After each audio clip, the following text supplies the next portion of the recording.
Hello, everyone. Welcome back to the Full TIMEOUT Podcast. I'm your host, Ari Bruckman. Joining us this week, our special guest is a producer of many motivational videos, content across all platforms. He is the creator and founder of Your World Within. And with over 97,000 Instagram followers, 263,000 YouTube subscribers, he has 200 million streams across all platforms and continues to use his powerful rhetoric to inspire millions to take control of their lives and really take that next step, realizing that they are only one decision away from a great life. Ladies and gentlemen, please welcome our special guest this week, Mr. Eddie Pinero. Eddie, how are you? Hey, appreciate it, Ari. I'm good, man. I'm good. Thank you for having me on. Absolutely. So people have a little bit of a background. Growing up, I know I've heard you talk about it through different videos and speeches that you've given, but typical kid kind of going through school, athlete, decent grades, nothing kind of one way or the other, but you get to college and ultimately you learn a lot about yourself in that freshman year.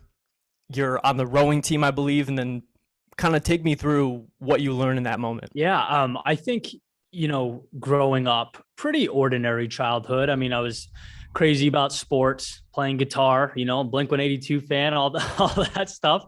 And just, when you're a kid, you know what you love and you spend your time doing those things, right? And so my sort of turning point was in college, because up to that point, I'd always enjoyed myself, but I'd always, took it upon myself to do what I thought I was supposed to do. And so when you're a kid, that means good grades, and it means getting good grades in high school, to go to a good college, to get a good job, to get promoted.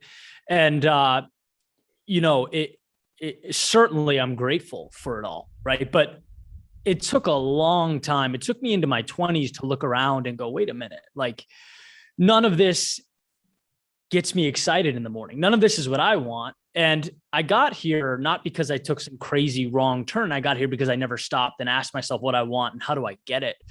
And that was sort of the turning point in my life. That's when I started experimenting with some of those same things from childhood, with creating and writing and getting the video camera out, and just writing about life and some of the things I learned being on the rowing team in college and how they're related. And I just really found a home and found a love in doing that. There was actually one moment that I remember you've talked about in one of your speeches here, and you're on the rowing team. It's freshman year. You're doing a workout with your teammates. You may have been doing like jump squats or something where you're doing squats. And I know for a lot of people, if they haven't been in the gym, it's essentially just assume that if you're doing it for the first time, you could get overwhelmed easily, right? There's a lot that's going on. You're trying to focus on you. I'm sure that you're in a new element. There's a lot of other, factors there too. But you try and break that down, and you talk about in the video about how you're kind of priming your brain to break down the moment into something you can understand so you're not overwhelmed. Can you talk about that a little bit and why that moment was so memorable and so powerful for you?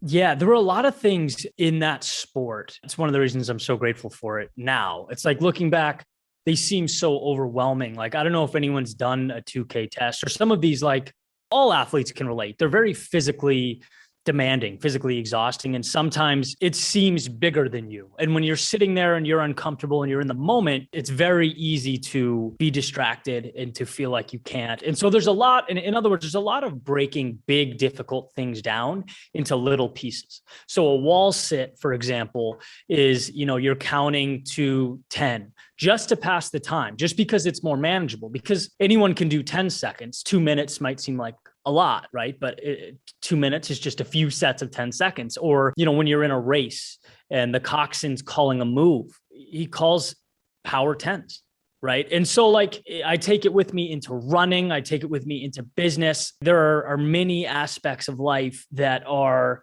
overwhelming on the surface, but when you break them down, it's just doing a little thing consistently, not thinking too much, not having your eye entirely on that mountaintop, but where you are. And so much of life is manageable when you look at it like that. Yeah, I completely agree with that. And I think oftentimes we tend to take a step back long after the fact. And so I'm curious if it's something that you now have a greater appreciation for, having experienced more of life and understanding how that moment kind of played into how things evolved over time versus having a true understanding of the significance of the moment, man, as you're kind of going through it. Is that something that you noticed more so, kind of now that you're older about the power of that moment, or was that something you were able to appreciate a little bit when you were going through it? Yeah, it's a great question. You could make an argument like in the moment, I didn't know it at all. I mean, I knew what I was doing and I understood like it was something the team did, and sure that it took my mind off of the situation at hand. But as far as like the value and the importance and the significance and how it relates in sports and outside of sports, I just wasn't thinking that way. It was how do I get through the moment? And it's so much of those lessons. I joke around with my buddies on the team all the time. Like there's so much that I was just oblivious to. And then it's like you graduate and you look back and you find yourself taking some of those mentalities with you. And when you're applying them in different contexts, it's like, wow, my life would be so different today without that, and you're just grateful for carrying through. I mean, I was a novice, I was a walk-on, and the numbers were like, zero exaggeration, it was like 65 or 70 walk-ons on day one. And there were four of us that graduated. People quit. I mean, everyone quits because it's a lot of work for very little reward. I mean, when you do win, when you do have, a good workout, you feel like you're on top of the world, but those peak experiences are few and far between. And, there were times where certainly, you contemplate quitting, not being there in between freshman year and sophomore year, and, staying with it and immersing myself in that environment for 4 years is one of the best things I've ever done. I'm incredibly grateful for it. Yeah, man, I think there's a lot of experiences that we tend to look back on, and it doesn't hold the significance at the time. It's almost like we weren't supposed to get it too. And it's kind of what I believe it, personally, but it's like maybe it's not everything right there that you're going through where it makes a lot of sense. But if you just kind of continue on that pursuit and you don't turn around and you don't throw in the towel, you'll understand why that part was necessary for the growth to eventually help you evolve into the person you're becoming. And, you think about Eddie, just, I remember there's another point where you kind of talk about you're in your mid-20s, you leave that full-time job. You really understand what it means, and this helped put things, and I'm sure for a lot of other people too, but myself in perspective. You have a job, and when you have a job, there's that certainty. You know when to wake up, you know where to be, you know why. Those things I don't think are thought of in depth like that. I think it's more just you're going through the motions, kind of checking in, checking out. When you think about that point in your life, can you kind of describe for a lot of people who may be in that kind of mode right now where they're saying, man, I just want to switch this up, but I'm scared, right, to enter that unknown. Can you talk about what that was like for you and how you kind of managed through that? Sure. Yeah. I mean, well, we've evolved for safety, right? Not to courageously move into unknowns. And I think that's something that we need to understand and be aware of, is our biological inclination to mitigate risk in life. I mean, the simpler, the better. That's why it feels good to wake up and know exactly what you're going to do, to have less variables, right? But our environment in a way has outpaced our biology. Like we're outdated hardware and software. And the valuable things in life happen to occur when you leave that comfort zone, right? There's that idea that everything worth having is on the other side of fear. And that's because in order to evolve and grow and change things, it requires that we move into spaces where we don't know the outcomes. There has to be some trust in ourselves. There has to be some trust in the process and the unseen. Definitionally, that'll be unsettling. I mean, it's hard to, as Nietzsche put it, and I love this, dance before the music plays. It's not intuitive. It doesn't make sense. But when you can teach yourself that it's okay to be unsure, and it's okay to be criticized, and it's okay to have people around you not know what the hell you're doing, but and you have trust in yourself that as these pieces arise, you'll put them together. Otherwise, you're not putting yourself in a position to obtain meaning. It is, to your point, that sort of safety that you stay in. When you choose to leave your job at that time, what were you leaving behind there? Yeah. So I went to sort of a rotational, it was called the Future Leaders Program. So it's kind of like a management program in the insurance industry. I've been doing that for 4 years, and just, it's fun. It's, again, similar to the rowing thing. Like I look back now, very valuable things I've learned. Some of my bosses were the most incredible people I've met, and just a lot of good there. But it was just stifled creatively, wasn't excited in the morning, knew that it wasn't my calling, and it wasn't even really close. Like it was just not me, and it wasn't where I could be my best. There's that saying, you thrive at the intersection of what you love and what you're good at. And it wasn't there. And so, I finally did leave and started doing these things that, experimenting with some of the things I love, with producing and writing and video and music and all this stuff.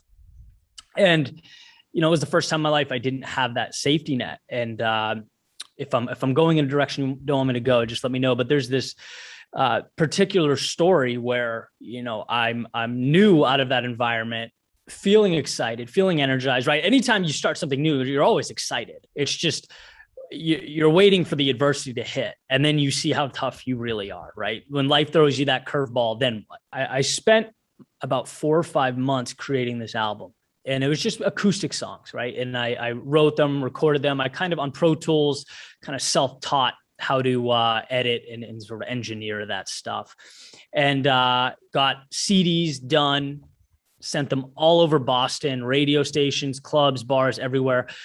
And I heard back from no one, and zero exaggeration, not one person, club, bar, radio station, anyone got back to me. And it was the first time in my life truly where it's like, whoa, like you can exhaust 4 months of your life on something and get nothing back. And so it felt like a zero. It felt like a goose egg. And I felt awful about myself. And then I realized, like, we talk about turning points in life. You realize not to take it personal. It's not defining. It's indicative of a lack of value you're providing. And how could anyone's first album be great? And if that's what you want to do, and that's what you want to commit yourself to, then it's the first step of many, right? And so that was a really important lesson for me. It's like, in the real world, you get told no a lot, and how we internalize that feedback ultimately determines whether we win or we don't. Definitely. And Eddie, it's kind of funny you took it that way, because that was the direction I was looking to go in. I remember you had mentioned too in one of your videos that your grandmother, I believe, she purchased at the time like 20 of them or something like that. Yeah, and so you were kind of like, I think you were grateful for it, but and your friends purchased some. But I understand that. I'm sure a lot of people do. They're looking for the people that don't know them, right, to buy into what they're trying to do, that will make them, not that they're seeking the approval of others to feel validated, but it's this sense of, again, like you say, the market is aware of the value they provide, and they're able to kind of give something that they can benefit from. Are there other moments in your life aside from those that have really helped you kind of propel forward now in becoming somebody who has the ability to have the reach you have, right, to have that impact on such a big scale, and realize that all those little times that you thought were kind of, maybe they were unimportant at the time, were ended up being monumental into what you're trying to do now?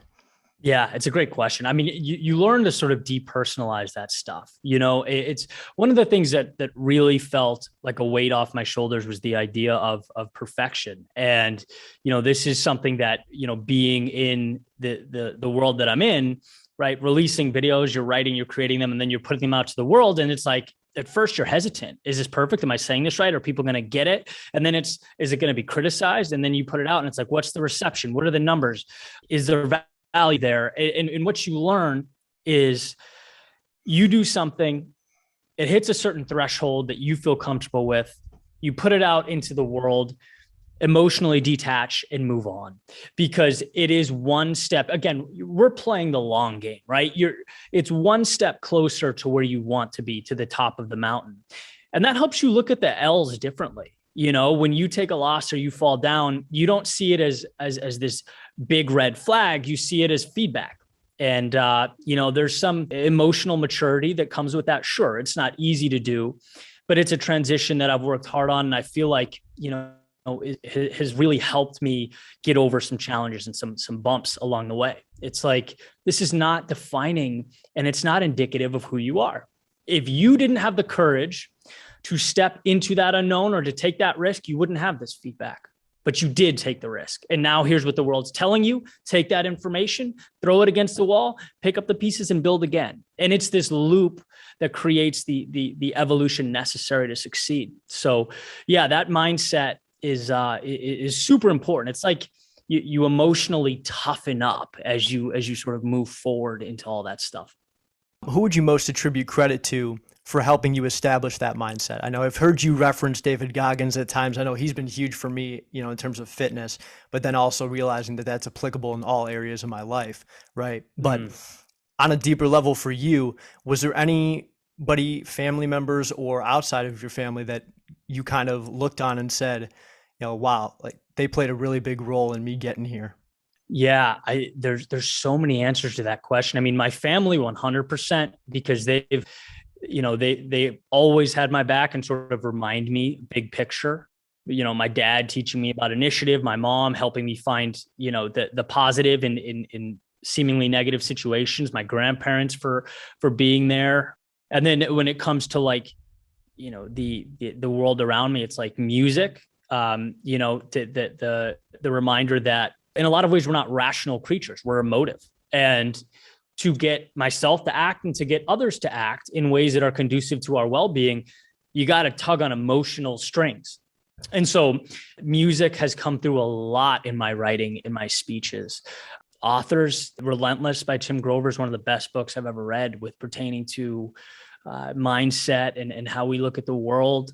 Different biographies. I love reading about the founding fathers and just the courage they had, in a world that was very, it was clay to be shaped. And, I make that parallel in our own lives all the time. So yeah, in other words, I have Evernote open all the time. I'm always consuming podcasts and books and music, and obviously talking to my loved ones and people that inspire me. And when I find these nuggets of inspiration, I'm always writing them down. One of the things I think about too is when you go and you think about the thought process that you have to kind of come up with these creative videos, right? It's not just necessarily the message, because everybody interprets it differently, right? When you come up with one video, maybe your message is one thing, somebody finds something else where you just use a quote in there, and that's what they take away from the whole thing, which is fine, right? It's like whatever it needs to be. I think that's what's really cool about it. It can be, it's up for interpretation. For you, what does that thought process look like so that you're not repetitive, so that people are still interested in consuming that and find that to be beneficial? Yeah. I mean, it's a great question. I have like 450 speeches or something like that. So there's bound to be some repetition, but I think the key is, it doesn't matter if you are a creative or an entrepreneur, or you're in the corporate environment, or you're an athlete, or, whatever your situation is, like the context changes in a lot of these battles, but more or less the crux of what we go through remains the same, if that makes sense. So it's telling the story through my experience and what I learned, whether it was a good thing or a bad thing, talking about how I went through it and the details, but then also bringing it up a level and talking about what we as humans can do with it. And that's where there's so much flexibility in taking some of these lessons. And I think it is what contributes to, sort of a wide range of viewership, because, there are videos that I've written about me running, where I'm talking about, something I went through and how I took that into other aspects of life. Like I get thank you messages from people that have never run in their lives.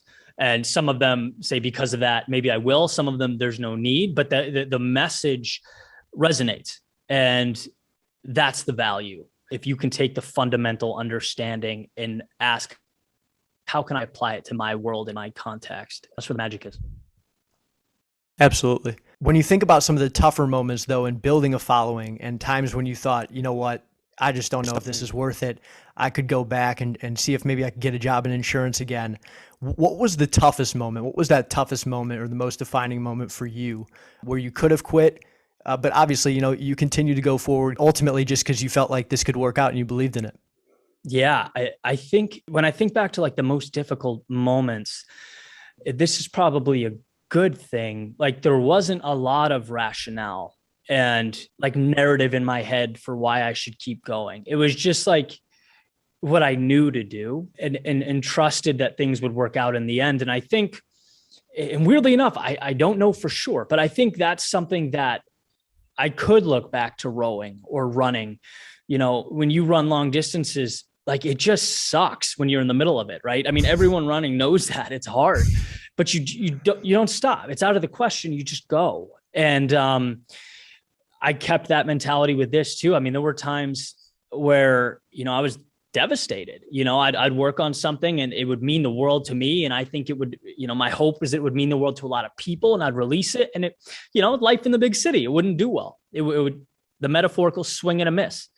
And what do? You brush it off and you continue forward because you feel like, you have something that the world needs and you love doing it, and you're going to push through that. And, Ryan Holiday really put this beautifully when he was talking about sort of that pursuit you're asking about, and the difference between passion and purpose, where he mentions passion. When we first started talking about something you're excited about. So let's say it's a brand new podcast, and you put it out there and you're excited. You got the mic, you got the setup, you few guests, but then 10 or 12 go by and you're like, well, where's the downloads? Where's the feed? Where's all the good stuff? And the passion fades. And that right there, that valley of despair is where a lot of people call it. Purpose, on the other hand, is where there is some larger fundamental meaning that you're marching towards. So, when you're getting your ass kicked for months and sometimes years, you say, yeah, but it's for something. It means it's what I'm doing is bigger than this. And that's what kept me going through the hardships that every creator and entrepreneur goes through, just seeing that big picture and knowing that it'll work out. I think that's great for a lot of people too. Whether it is that podcast or whether it's, that service or whatever they're trying to provide of value to other people.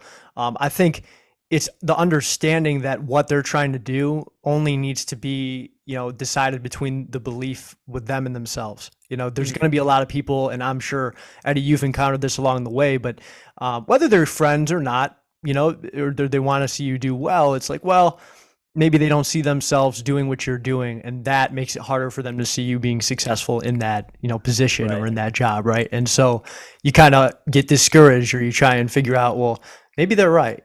Maybe they're right. But as long as you have that internal belief, I think it can go, really anywhere. Yeah, that's well said. I mean, there's a quote that everyone wants you to do well, but no one wants you to do better than them. Right. And so, I mean, you see that in the real world. I mean, I think this is true across most things. Like it's a vulnerable thing to put yourself out there. It is, and you're just taking, whether it's a product or a piece of art or whatever it is.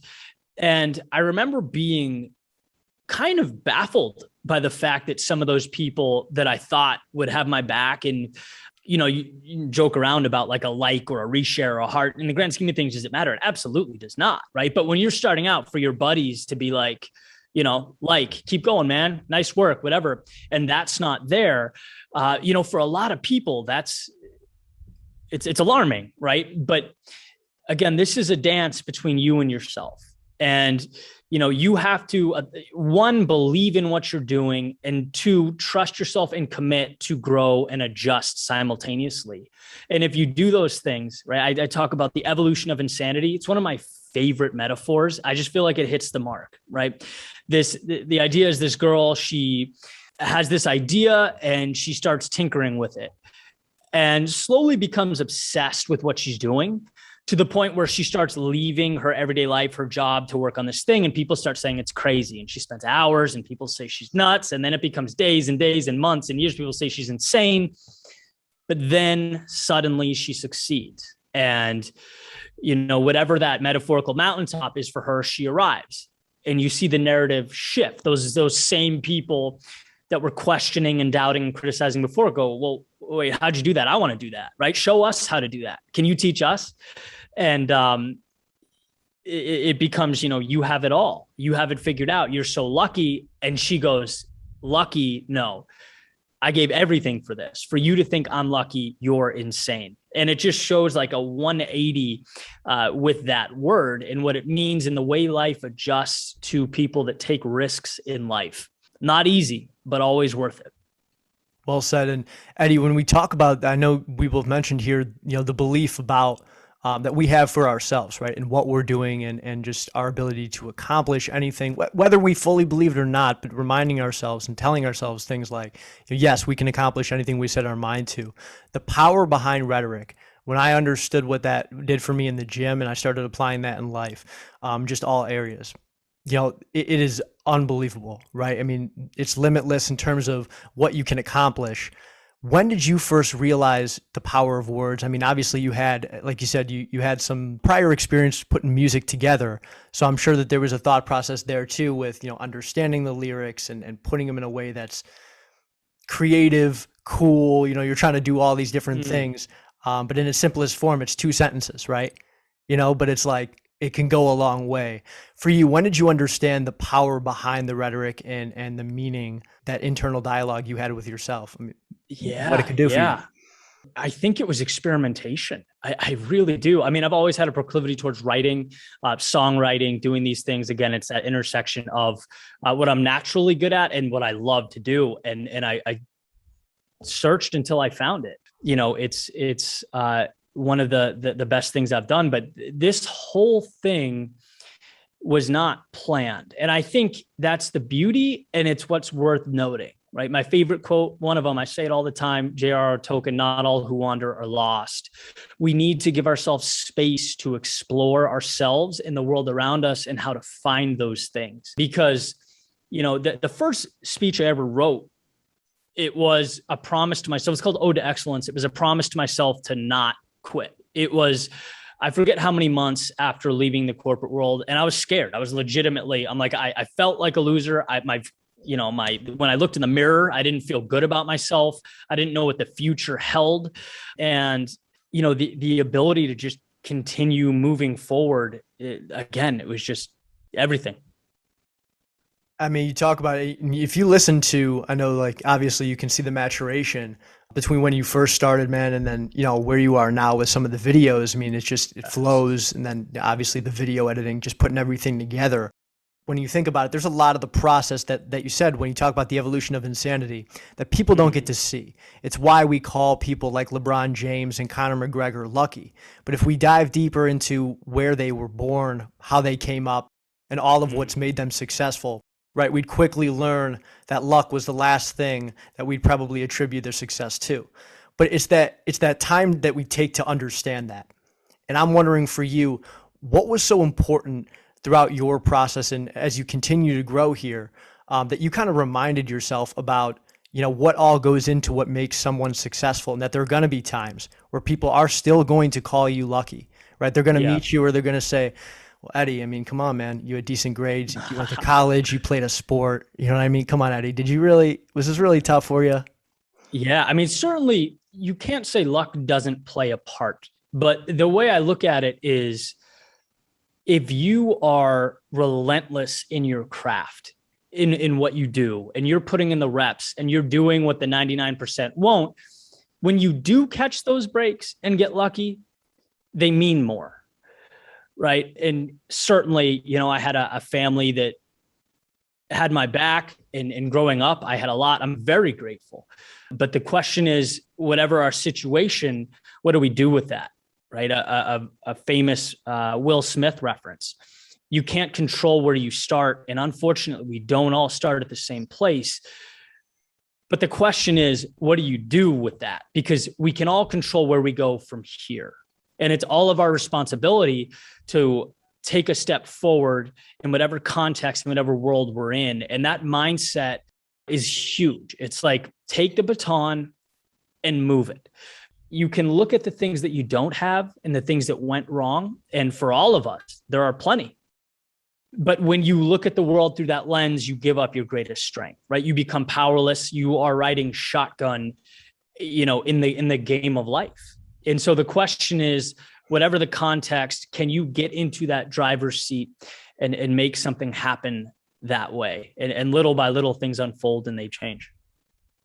That almost bridges here into, I know you read the book because you and Tom Bilyeu have both played that monumental role in terms of people that I kind of look for. Hey, what are they reading? What are they doing? So I can learn. And I think that's an important part of being successful, man. And I'm truly grateful for you, being willing to share things like that. But his book, Essentialism, by Greg McKeown. One of the things he talks about, and you referenced this in one of your speeches, is removing the unnecessary things from our life, not necessarily trying to add as much as we can, bring everybody along and try and get more and more people. It's if we can get rid of the things that take us away from where we're trying to go, ultimately we can accelerate the process, but also have a greater appreciation for why those things needed to be let go of in order for us to truly be grateful for what's coming, right? Or what we then have later in life. Can you talk about why that's so important and, how other entrepreneurs can do that? Because I know when you're first getting started, you don't want to let anyone go because you're afraid if this doesn't work out, right? In the back of your mind, you're thinking, if this fails, I'll have nothing. Yeah. What can you kind of say to give people an idea about how they can proceed with that? Yeah, I think the inclination is to acquire. What do I need? What can I get? If only I had fill in the blank, X, Y, or Z, my life would change drastically, or I'd be a little bit better. When in reality, we are often stopping ourselves. And this is why the book is so valuable, in my opinion, when you adjust that question to what is in my world, in my life, my day-to-day that I don't need, that I can cut away. Even asking yourself that question, you realize how much minutia surrounds us, how many actions we do for the sake of doing that don't get us to where we want to go. Like if you ask yourself, and I'm working with someone right now to help me keep this in mind. I just think it's so important. What is your North Star? And how do you get there? Because once you define what your North Star is, you can then look around and go, okay, well, I spent an hour and a half this morning doing this, a half hour doing this, 20 minutes doing this, and it's not taking me to where I ultimately want to be. And so you can start being more strategic with your time and your energy. Because and this, especially with these things, beyond grateful because they allow us to communicate and work from anywhere in the world. But it's like, live by the sword, die by the sword, right? It's also the distraction. It also masks what's truly valuable. It says things that are important that aren't. It compares us to people that we shouldn't be comparing ourselves to. And so there's a lot there that it's like a minefield. You have to step around. Again, that simple question, what can I mitigate? What's essential to be the best version of myself? If you ask yourself that question, you're going to live a lot differently than you're living now. When that question starts to become something that you can work towards, what did you tell yourself to reassure yourself that when you did have to let some people go, when you did have to let those friends go, how did you kind of, I don't want to say cope with it, but how did you know that what you were doing was right, even if it felt wrong at the time? How were you still confident in what you were doing there? Yeah, well, I don't think at a gut level, it didn't feel wrong. Like it felt right, which is why I sort of made those moves. But it's funny because as you are letting go of the things that no longer serve you, you're doing more of what does, and you become sort of immersed in that world. And so you don't even have that in a lot of ways, right? Nothing's black and white, but you don't have this like, man, he or she's gone, or that's gone, or I no longer have this, or I no longer do that. No, you're wrapped up in things that matter. And that generates and manufactures a sense of excitement. It's a freedom, not, it doesn't feel like a ball and chain around your ankle, at least my experience. There's different things, right? There's like so many moving parts too when you're first getting started. So I realize like that process definitely differently for everybody. But one thing I know that we all have is we have these little problems, right? These little things that come up, whether in life, whether it's, we get invited somewhere to a party on a Saturday night, right? And you got to say no. You should be saying no because you got to put the time towards what you're working on if you want to believe in what you're doing. But then once we say yes to all those things and we start to say, well, I could go just this one time, and we start to do that with a lot of other things. And you talk about this in Trust the Process, and that's these little things start to become this big complex issue, but we don't break it down. We don't address all those little things. And when the big thing gets there and this big problem arises, we ultimately stop and we say, why did God do this? Or why did this happen to me? And it starts to become this lack of control now we feel like we have over our own lives. Yeah. How are you able to hold yourself accountable to do those little things give up the Saturday nights or give up the parties and certain things at times when, yes, you could go maybe occasionally, but you can't go as often if you really want what you want to happen because you got to put in those extra hours. How are you able to push through that? Yeah, well, I think an important thing is balance, and it's understanding. I give some of my buddies in this industry a hard time because, there's a tendency to talk like things are black and white, and they're just not. Charlie Munger says that you are your own experiment, and you have to see what puts you in the best situation to win. There has to be some experimentation there. I've gone through periods where this is certainly true, become so immersed in this that like I don't socialize enough or see people that I care about or just unwind. That comes through in my work. It's not as good. And that level is going to be different for everybody. It's certainly something that we need to pay attention to and understand and sort of move those pieces in places that you can win. I will say I tend to be more creative and a little bit sloppy at times. And something I've never been fantastic at is, super structure. And, I'd put my day into 4 blocks and I loved the freedom and the flexibility. But, what I've learned over time is that for me, there have to be some non-negotiables. And so I have an Excel spreadsheet now with 10 things that I do every single day. And all 10 of those things. Would you mind sharing a couple, Eddie? Yeah, no, not at all. Right, cool. So I track my finances. I track my social numbers. There are things like stretching, drinking a gallon of water. I do something where I put a word into a random word generator and then I like literally talk to a fake audience about it for 15 minutes. I love that. What else do I have on there? Running and reading, which I use Audible, and it's kind of like 2 birds with 1 stone. So I can check them both off.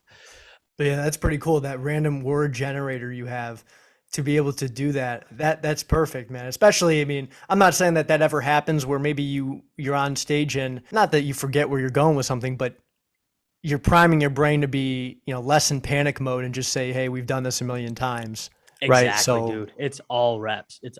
So it's morning meditation, stretch, workout, 1 hour of reading, main project for the day, 1 TikTok, 1 IG, 15 minutes of free talking, social tracking, financial tracking, drink 1 gallon of water, and 1 page per day. That is it. But it helps. It helps in not only doing those things, but I'm a big believer in keeping that feeling of momentum there. Like you always want to feel like you set goals for yourself. And when you're going to bed at night, you're falling asleep, you feel like you crushed those goals. There's nothing worse than setting expectations too high throughout the day and feeling incomplete when you put your head on the pillow, So that's sort of the framework that I operate between. Have goals, make them impactful, make them clear, tangible, and hit them.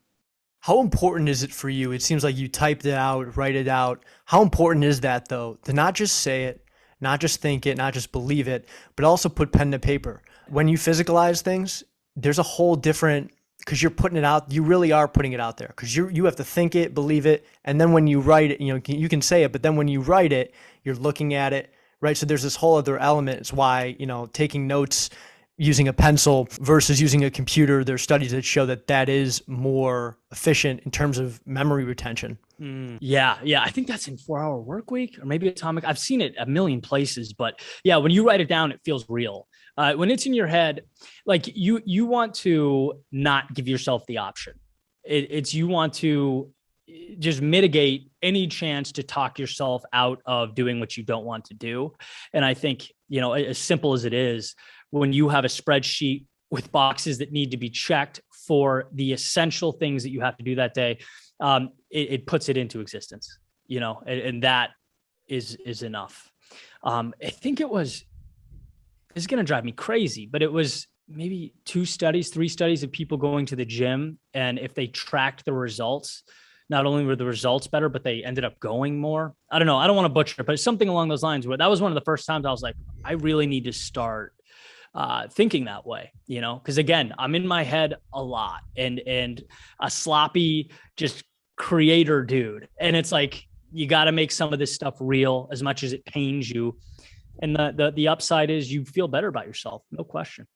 Yeah, I heard something, and it's kind of along the lines of kind of what we're talking about, but it's something I find really, really fascinating. And it's the guy who knows everything about the stock market, knows every stock, knows every company's, right, the earnings, and he goes through and he can read the graphs and he can read spreadsheets and he has all the information he needs, but he never invests a dollar, versus the guy who knows a little bit about one or two stocks, throws a little bit of money in there, doesn't know much, kind of playing around, but realizes he might spend that same money this weekend going to the bar, going to a party and spending it on that. So he says, okay, I won't go this weekend. I'll throw that money in. He's the only one of the two that get to reap the rewards of that. And I find that just, incredibly powerful in that you learn more about what it takes to be successful, and it's less about knowing everything. And like you said earlier, waiting for that perfect moment to release the content or the video or that perfect speech and just putting it out there and letting others kind of just determine and say, this actually is really perfect. And you're like, well, I put this together in 20 minutes, right? And let them kind of determine that value for you. When you think about how you were able to write using your music before, and kind of how that kind of primed your brain to think about creating motivational content now, what are some things that you use to keep yourself inspired? Because I think you do a great job of inspiring everybody else. And I think you do an awesome job of like giving people a place to go where it's consistent, right? I mean, they know you're going to have a video out every couple of days, one day, a few times a week. And there's a comfort in knowing, well, hey, I'm having a bad day. Let me go see what Eddie's posted, right? Yeah. Where do you go to find that inspiration? How do you keep yourself motivated in doing all that for everyone else? Yeah. I mean, it's a beautiful question. I just love it. And I love being, observant and sort of asking, well, what's the meaning behind this? And then turning that into something of value. And I think what's helped me maintain that authenticity and that sense of purpose and excitement is the best things come from the worst experiences, So it's almost like it's not always, have the magnifying glass out looking for extraordinary things. It's like, one, understand that there's value in everything, and a lot of everything seems negative at first. And I have so much fun with that when the wheels metaphorically fall off the wagon, to ask myself, well, this sucks, but where's the value? And then knowing that once I find it, I can turn it into some type of story or project that will help other people.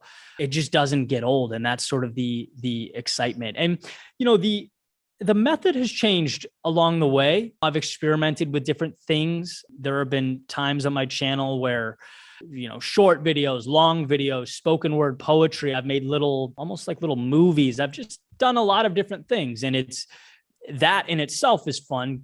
Gathering that data is fun, and realizing, one, how do you love to tell the story? And two, how do people love to hear the story? And it's been a journey that just hasn't gotten old. One of those things there too is you said they were almost power, right? It's powerful to have those negative experiences, or they're not even necessarily negative, but at the time they may be, right? It could be that breakup or that, you scrape your knee, or, something happens, you get that injury and you're out for the season in your sport or whatever. How can you use that setback as something that's powerful? How can you use that pain as purpose to help push yourself forward? Is there a way that you think about some of those things that you've experienced? Yeah, I think I'm going to put it like pretty simply. It's just know it's there. Know it's there. A lot of times we ask ourselves, can I find a solution? Is there a way? Is there, can I, how? It's like, yes, it's there. The question's, will you find it? And so when you operate from the premise that something to better your existence is there, the question is, are you willing to find it? It changes how you look at things. It changes how, you deal with the situation. And I actually gave my TEDx talk about something similar, the idea of running in the rain and the beauty and the power of discomfort. And it's funny that every time some drastic improvement in my life occurs, it occurs after what seems like the worst of the worst, the lowest of the lows. In the example I give is something simple. Just being one cold morning in Boston, being in my doorway, looking out. I run every morning, but this morning it was like a frozen, slushy sleet. And I'm like, I don't want to run in this, and not only that, it's like, could run at lunch indoors. Like, who cares? This is a total non-issue. But I did grab a beanie and a jacket and some gloves, and I went, and like everything, you acclimate. And I came back and just felt so good about myself, knowing that I did something that most people wouldn't. I took a negative situation and found a positive in it. And so that carries on, man. It carries on with my job and leaving and, going through that again, valley of despair and not feeling good about myself, but asking where the value is and navigating that storm. And I could give you a million examples. Speaking 7 years ago, like, it was very difficult to have these types of conversations, let alone get up in front of a room with a mic and attempt to captivate an audience. It just wasn't a thing. And I was terrified, and, my palms would sweat, and it was tough. But where is the value, right? You get a little bit better every time. And now I speak for a living in front of thousands at a time. And it gives me this rush that I never would have gotten to if I didn't have that mentality. So it's a single rule that will change your life. When you're in your darkest moments or you're overwhelmed, what you need is there, period. It always will be. You just have to adjust your lens and learn to find it. It's amazing, brother. I truly appreciate that. And, the power behind rhetoric, again, you find a way to paint that image that it can be applicable. And it's not even that it has to be something where we have to get that message again that you're trying to get out of the video, but it's the little parts throughout it, right? In a compilation video, there's 20 minutes. There's a lot of different lines, right? There's a lot of different information, but the littlest things. And for me, it's this understanding of the greatest changes in life are preceded by chaos, right? I mean, it's like all of these things that we see when our life is falling apart is really trying to get us to move forward. And a lot of the times we failed to make the jump ourselves. So life is kind of pushing us forward. And for a lot of people, it could be God, it could be, a higher power, whatever the case may be. But things are happening to help us, right? And that's one of the toughest things nowadays. I know COVID has put a damper in terms of a lot of that mental fortitude that we all know we possess. It's kind of been these handcuffs, if you will, on our brain in a way, because it's like, well, you can go here, but maybe you can't go here, and you got to do this if you want to go here. And so I think some people are just, well, I'll just stay in. I'm not going to do what I want to do. Maybe I won't go to the gym now. Maybe I won't do these things I used to do that were actually maintenance for me, right? Yeah. Is there this deeper internal look we need to take it ourselves to say, how bad do we really want it? Right. And this is, we got to look at this almost as like a test rather than something that we can't control it. We're just going to kind of run from it as how can I actually use this to be beneficial? Have you seen that be something that has played into your favor a little bit? Yeah, that's the $1 million question, and I obviously a lot of people have suffered through this, so I never want this to be perceived as me minimizing that. But this is the mentality that I took was, the people that adjust and find a way to win through this can see their lives change. And I firmly believe that. I mean, for a year and a half, I'm a speaker, right? I wasn't on stages for a long time. That's a curveball. Lost some clients, some big clients, didn't have the funds to pay, that's a big curveball. So what do? You double down on the social media side of things, the content production, right? The videos and the podcasts and reaching more people digitally. You have the whole world inside looking at their phones. Do something with that, right? And so there's always a win. Same exact concept. I remember, and this bothered me because, I think the world of J.K. Rowling, but she had a tweet that was like, sometimes just surviving is enough. And I'm thinking like, I get it. And again, not minimizing the stress, but if that's the level that you set, that's the outcome that you'll end up with. And hey, if that's fine with you, then that's fine with you, but you need to ask yourself that question. If you want more in life, you can't live under the premise that getting by is enough. You have to find ways to win that you didn't even look for 2 months ago before COVID was a thing, right? And so, yeah, that's, same concept, different context. COVID changed things and it forced people to adjust. And those that did, in a lot of ways were able to capitalize. How has it changed the way, do you think, that we should view kind of where we're headed? I think for us, for content creators, in a lot of ways, it's allowed us to reach more people. If more people are at home in front of their phones or in front of their screens, and like I said, it's not something where we obviously would want this to happen. But I think when you start to retrain your brain, like, how can this actually be positive, right? Where are there holes that I can start to fill here that people still need? People still need to eat food. Okay, so DoorDash and all these delivery services got to be killing it, right? I mean, so the need for those things are still there. And what other problems now as a result of COVID can be solved? What value can I bring to the market? And so when you think about these things, though, from a content creator standpoint, Eddie, how do you think people who are looking to start their brand should be viewing this, using all these platforms, like you said, that are free to post? You know, is there a method to trying to grow that following now that you found to be effective? Yeah, well, I just think the digitalization of our world, I mean, it was obviously heading that way, but I think we stepped on the gas, right? I mean, I forget the stats, but in San Francisco, I mean, there are office buildings that are going unrented. I mean, we are a work from home culture and moving that way more and more and more. And so, the Zooms of the world and, the online presentations, online workshops, social media, it's all there. And Carmine Gallo has a book about storytelling. And if you can hone in on your ability to tell stories, to articulate what you want to say in a way that connects with people, that's an incredibly powerful thing. So the tools are there. Everything is there. I think doing a complete 180, my advice would be to not do too much, to not spread yourself too thin. In other words, a lot of people say, Eddie, I have an idea, or I want to start a brand, or I want to do these things. So I'm posting on YouTube and Facebook and Twitter and Instagram, and I have a podcast and I have all these things. And it's like, okay, wait. I think, and I know there's a lot of people that say, post. Gary Vee, who I look up to, says some insane number per day, right? And I understand the value. But I come at it from the sense of, what do you love? The same intersection. What do you love? What are you good at? And what platform is best conducive to that? If you are a free form talker, you better be podcasting more than you're doing anything else. If you're a photographer, Instagram, visuals, video, YouTube. If you're just, you're witty, banter, right? Twitter. Find what you're naturally inclined to do. And I would put all my eggs in that basket and then slowly start to sprinkle out.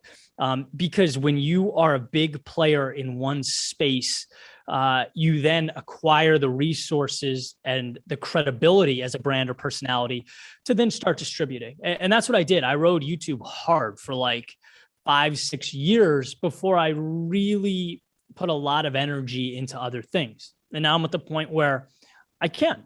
But I'm looking back to 2015. If I was spending as much time on Facebook, the YouTube wouldn't be there, So that's a piece of advice that I think people should take a look at.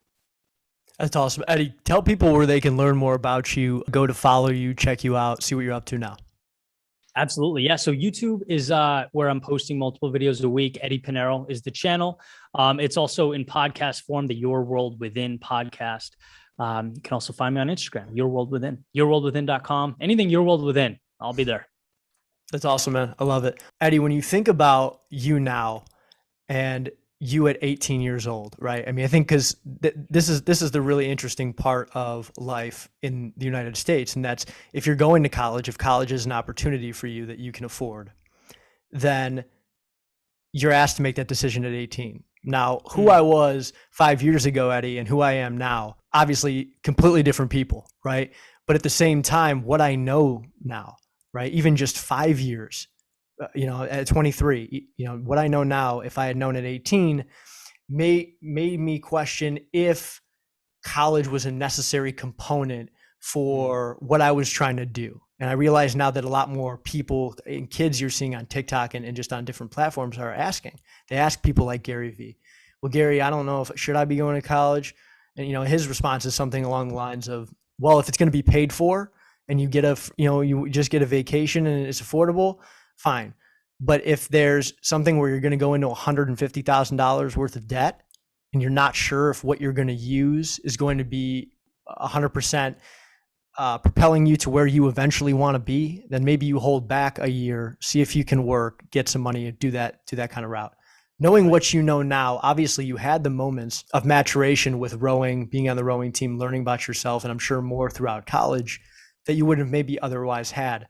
But do you feel like that would have been a necessity? Would you have told yourself, your 18-year-old self, to go through college again now and still take that entrepreneurship route? Yeah, it's a very complex question. And I look at college like a tool. I think it is right for some people and not so much for others. I mean, we were talking about a few minutes ago the power of doing, of action, of acting, and there are some things where you can learn on the job quicker than you could. I mean, there's who was it? I can't remember the name, but it's a household name. It was Elon Musk who said, he's not crazy about hiring MBAs. He'd rather hire someone with experience and on the job, knowledge and understanding. And so to me, there is no right or wrong answer. If you want to be a lawyer or a doctor or something along those lines, weigh the pros and cons. For me, I didn't necessarily need college to do what I'm doing right now. I mean, I write about life holistically. So not necessarily, but what I learned going through the 4 years there was how to write.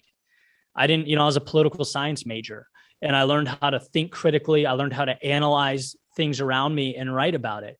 The crew team, which, I mean, maybe I learned more there than anything I did academically. I left that 4-year institution a different person than when I went in. If I skipped it and went somewhere else, could I have gotten that same value? I don't know. It's impossible for me to answer, but it was an invaluable 4 years in my life. And, life is one, understanding who you are and what you want, and also understanding the trade-offs. So, don't ever think you have to do something or something is mandatory or required. Ask yourself what you want to do and if college is the right tool to get you there. That's the advice I'd give on that. Yeah, I think when people start to turn, and this is what's even more fascinating, if you say, well, would you still have the access to the 150,000 that it would cost you to go to college? Well, if you're working on starting a company and you're thinking about it from that perspective, the capital and the resources that you'd have at your disposal is a really different mindset than investing in something that you hope, right? Because that's what it is. It's an investment in yourself with with the acquiring of a skill set that you would eventually be able to put to use, right? And be able to become impactful as a result of going through that. Do you feel like the maturation would have occurred for you in a different setting had you not been on a college campus?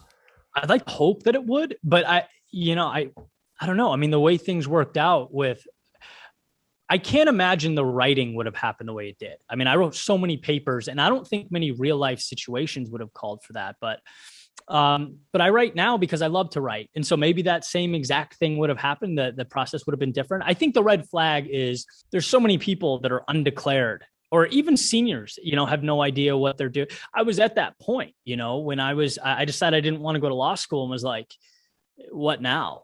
Like, what's the right thing to do? Okay, an opportunity in the insurance world, better do that. I mean, is that $150,000 scenario? I don't know.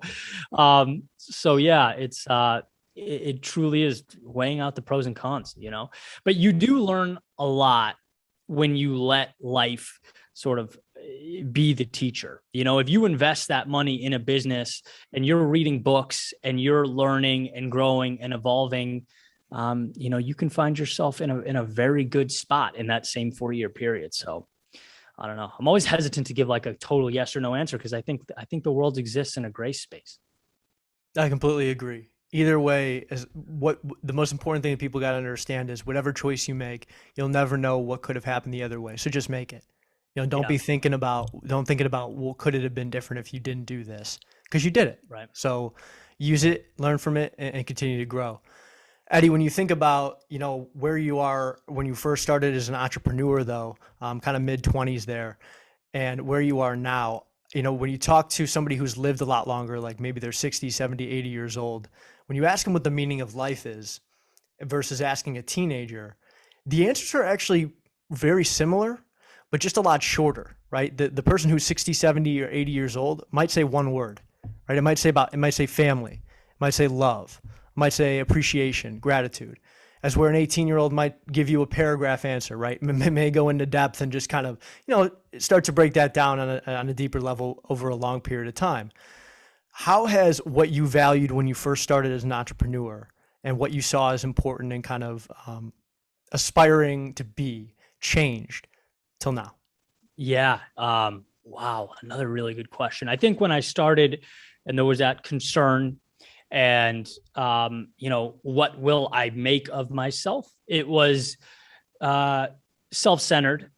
I think it had to be, I'm not necessarily saying it's a bad thing, but it was, what can I do for me? What can I do for me? What can I do for me? And then as you evolve and sort of establish a skill set, it's like, okay, well, now how can I take that and make the world a better place with it? It's a distinction that I think occurs over time when you're able to, when you have, confidence in your identity and your contribution to the world. It becomes, I stopped looking at things like one-dimensional through my eyes and how can I make this place better? How can I leave the world better than how I found it? And to me, that's been incredibly valuable. It's changed a lot of the strategic moves I've made and how I look at my business and ultimately my brand. I love that. And it makes me think too about, going through this process for me. One of the things that I wanted to ask you, and I think that for a lot of entrepreneurs, part of the process is therapeutic. I think for me, doing and creating some of this content, I think it's incredibly beneficial. And I hope millions of people find it beneficial, right? But I know what it's doing for me. And if it's making me better and I'm asking questions that I know can help others grow because it's helping me grow, then I feel better about what I'm doing because I realize that, like you said, it is bigger than me. I know that's almost like that team aspect, playing on a sports team, realizing you're a part of something bigger than yourself. That's what makes it fun, I think. It's cool to win. It's cool to score 30 points, right? It's cool. But if LeBron doesn't win the title, he knows that's what they're going to be talking about. I saw something yesterday, Eddie. I know you're a sports guy. He shot 47% against the Suns in the first round last year. 47. He had, I think, 23 points, 8 boards, 7 assists per game in that series. And at 36 years old, Eddie. And amazing. What it said was a poor performance by LeBron's postseason standards. And I couldn't, I think I laughed to myself, dude. It's like, it was one of those moments. It was hard to conceptualize because I'm looking at those numbers at one, a 36-year-old, 2, 18th season, 3, the guys played 6th all time on the minutes list. And so what that kind of helped me do is made me take a step back and say, okay, Ari, well, he doesn't have so much as a parking ticket on his resume. And look at, people are still going to try and find those things to kind of come back with. What about the process for you allows you to feel like that? Yeah. I mean, the problems will always be there. I mean, he's really, when you think about it, almost the ideal athlete. I mean, never been in trouble, family man, building schools for kids, and the world will find ways to criticize you. The way he blocks that out and stays focused, I think has put him above everyone else. I mean, that's a big deal. And when you were talking about the correlation between our personal growth and that value that we add, it's what's interesting is that it's almost a parallel track. It's like, as you grow and you focus on yourself, there's a direct correlation with the value you can add to the world. This is another anecdote I'm pulling out of thin air, but someone said, the best way to help the poor is to not be one of them. When you increase your skill set, your competencies, and your resources, everyone around you will benefit. So it's definitely not mutually exclusive. When you started to evolve and grow and learn from the things you've experienced, when did you realize that you could start to have this impact on the people around you? And I'm not talking about all the people that consume your content, but because it was making you a better person, and for the entrepreneurs watching, why this journey is so important that they get good with themselves before they go and they go on it, right? Or they kind of learn as they go about themselves and change in accordance, is because of the impact and the power they can have around that inner circle, whether it's their family, whether it's their friends, whether it's their spouse. Because when you're better, you just inevitably make everything around you better. People rise, right? They either rise or they stay. how Right. important is that now that you know that you had that impact, or you can have that impact and be the best you?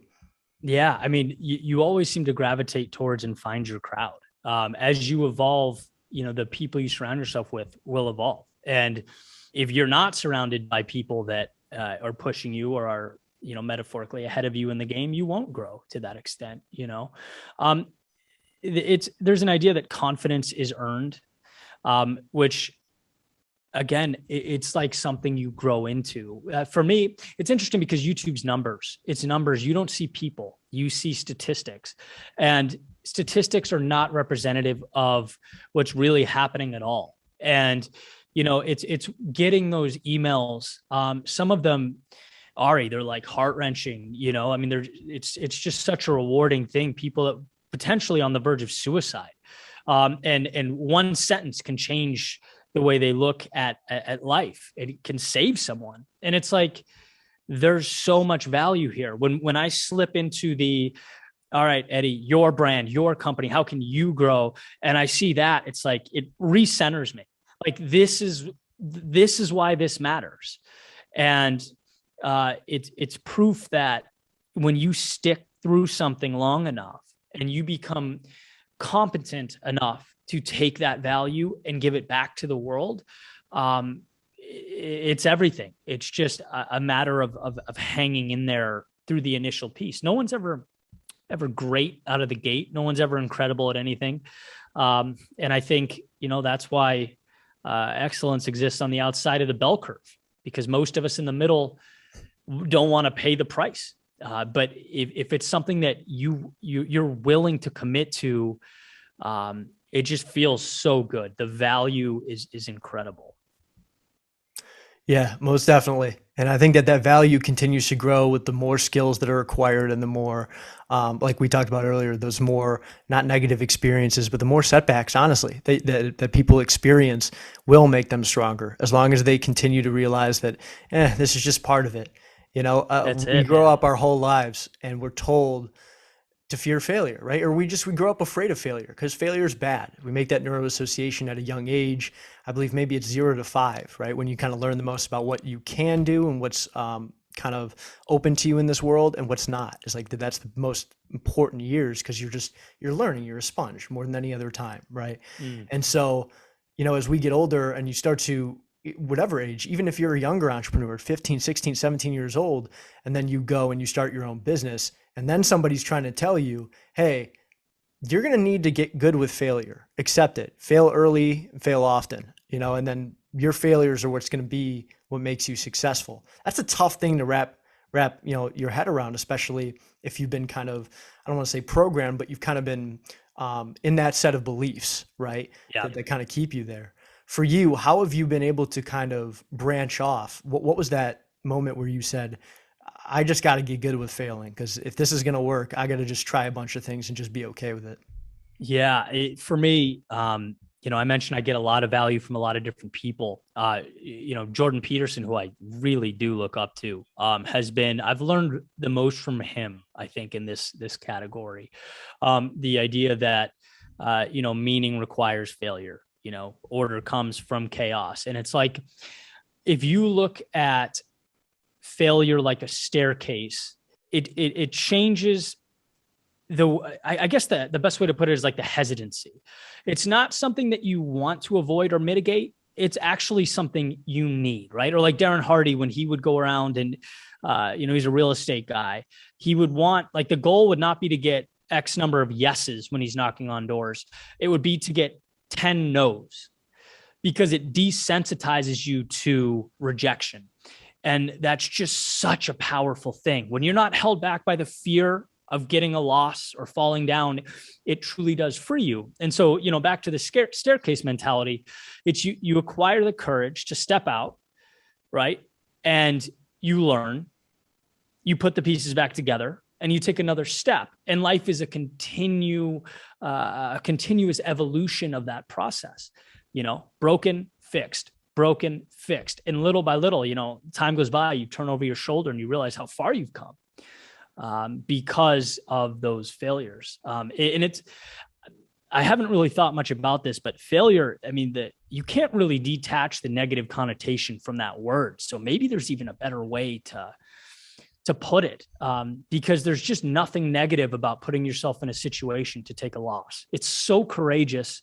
So many of us hide from it. So many of us do everything in our power to avoid it. It's admirable to put yourself in that position. Yeah, absolutely. I think that when we use the vulnerability, whether you're an entrepreneur or just as a person, man, when you use your vulnerability as a form of currency, because you let other people realize you're okay with just whatever anyone else thinks. You're just going to tell them, hey, look, man, I messed up. You see somebody in the gym, don't worry, man, you're doing a great job. I actually saw a kid in there the other day. You could tell they were younger, maybe high school kids. He was there by himself, and there were a couple guys with friends, and you could tell they were kind of just like laughing at him. He was by himself, and I saw him walking with his head down. And I ended up walking over to him while he was on the bench, and the way the gym's set up, you can kind of see like what was going on, but it's really small, right? It's like just like a Anytime Fitness, not crazy big, but just kind of big enough to where you can kind of see what's going on. Sure. And there's enough. And I walked over to him and I said, and he looked at me and kind of got up right away and he said, hey, do you want to use this bench? And I said, no, I just said, keep your head up, keep your head up. And he said, kind of went like this. And, look, I don't know, right? He doesn't know me. Maybe it wasn't huge, but I think that it's in those moments too, where you're feeling like a failure and you're probably telling yourself these things. You don't even say it, or you don't let anyone know what's going on, man. But throughout the process, when you tell yourself those things, that's really dangerous. Because nobody knows what's going on inside. So that goes back to that internal dialogue and understanding that I'm not saying fake it till you make it, but it's more so just prime your brain. Tell yourself why you're going to make it. Or you know what? If it motivates you to be afraid to fail, then tell yourself what happens if you don't do it, right? Tell yourself if you don't get to what you're trying to get to, and make it like that. So it's okay to fail just as long as you get there, have that kind of agreement with yourself. But Eddie, when you think about what you can do and some of the more important messages that you've given throughout all the speeches you have, is there one message that if you could only tell and be remembered by, one thing, what would that be? Yeah, I don't know if this is the only one, but it connects directly to what you're talking about. And I think it's the ability to see yourself at the finish line before you arrive. That exact situation you mentioned where you're looking in the mirror, it's one of the things that we all struggle with. Creating change is difficult because you're bringing something into a world in which it's unknown. And so it is up to us to create these things. I always say no one's going to come up to you on the street and put their arm on your shoulder and say, hey, that business that you have in your head, it's going to blow up. It's going to be amazing. Hey, you're going to find the love of your life. Hey, whatever the situation is, right? So you sort of have to be that for yourself. You have to see what it's going to look like and move towards that. Right? The more metaphorical dress for the position you want to have, not the one you're in. Maybe that's a derivative of fake it till you make it, maybe not, but now is not the goal. So I don't think there's much value in seeing, yourself now as the end state, right? So that would be it. To believe in yourself, that quote again, dance before the music plays, because that's the only way to bring things into existence. And once you do, the world will believe it. The world will understand. But you have to be the one carrying that torch. All right, Eddie, I just want to tell all the listeners, I hope people are taking notes. I want to give them a second to breathe here, because I got to tell you the knowledge, and I'm feeling like the value that's being given off right now is just amazing. And I'm hoping that if people take away anything from the conversation, it's the understanding that the internal is more important than the external. When you can come to terms and you develop all these philosophies and new beliefs about yourself, that you can ultimately grow, you can start to evolve. And again, like you said, it's about reps, right? I mean, even if you have all these beliefs, and let's say you were able to get them down all tonight, which I'm not going to roll out, but it would be a tall task, but anything's possible.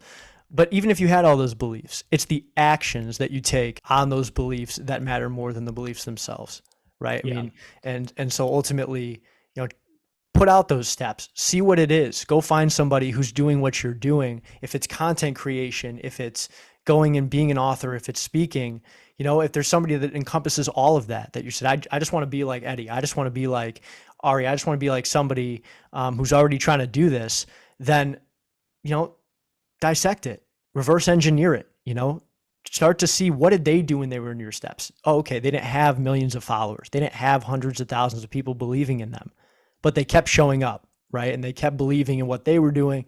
And then people started to say, you know what? I might as well start to take them seriously because they're not giving up and they're serious about what they're doing. Exactly.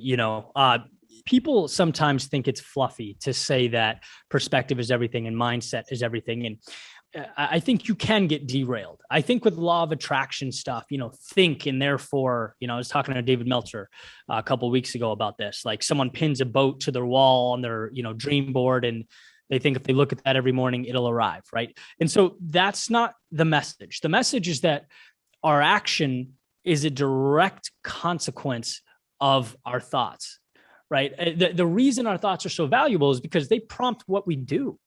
And a slight change in how you look at things often creates a slight change in the actions that we take, which over time compile and literally change our lives. So, hold on, Eddie, I'm going to have you say that again because I don't think people understand how powerful. So if you could say that one more time for them.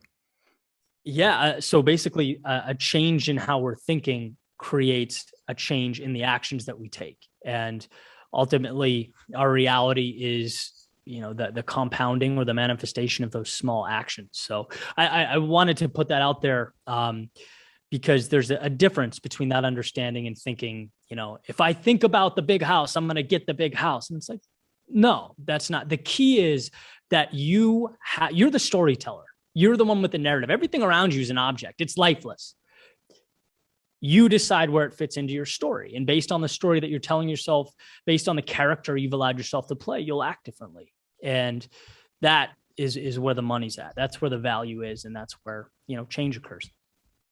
That's definitely going to help them push through there. Eddie, what is the kind of impact you want to have on your industry and on the world when it's all said and done? I think on the industry, one is authenticity, that there's, it's that we all live differently and that life is not black and white. I think the issue I run into is people reading things or watching things and coming away with the understanding that there's a right and a wrong. If you want to be rich, do this. If you want to be happy, do this. And it's like, yeah, you want to be aware and we're all students and we want to understand, but also understand that we're all different and we all have different value systems and goals and aspirations. And it's to take all these little things, but apply it to yourself and say, what do I want to do in life? And which of these pieces help me? That Excel spreadsheet I read to you a little bit.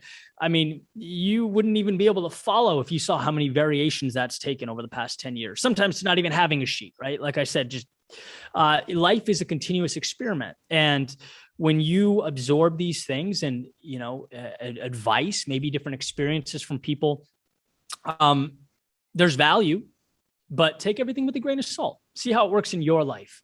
And that's the one thing that, this industry I wish had more of. Over the past couple of years, nothing's taken a bigger hit, in my opinion, than the word expert. It's a very dangerous, misleading word. People have experiences, people have narratives and things they've overcome, and they're more than inclined to share those things. And that's phenomenal. But no one is God. No one is your exact match in life. So that would be it.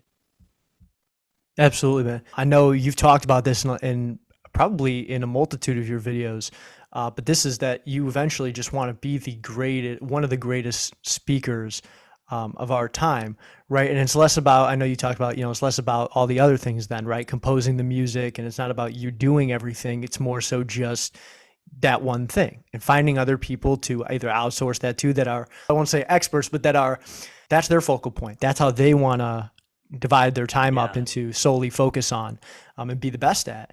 How have you then used that to change the way you look at what some of your goals might be, and what are some of those goals here?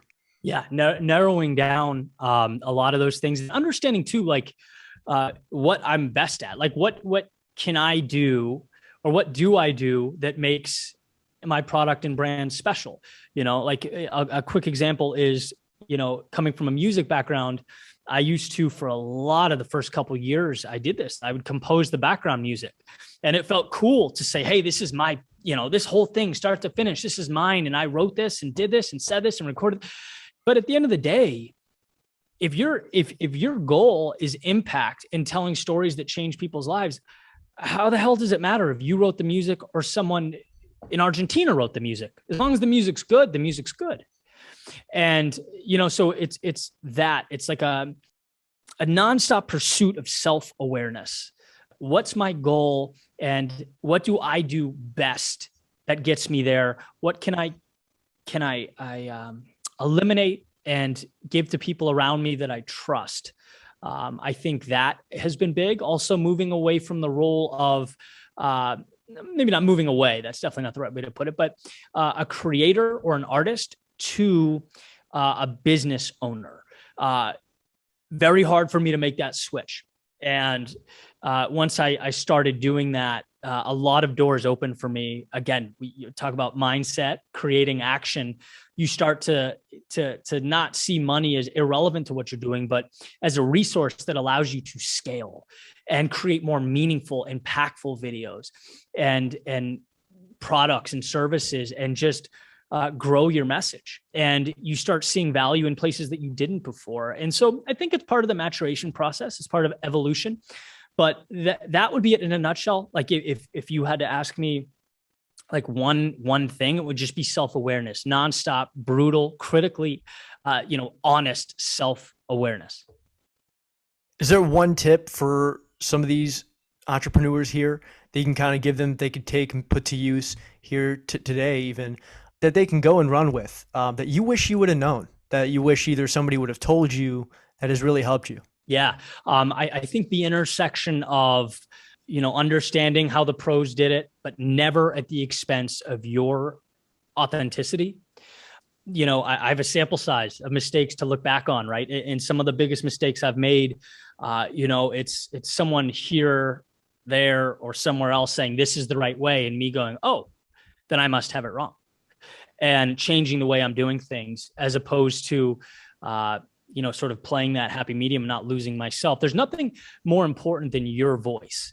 You can't have a value proposition without value that you're adding.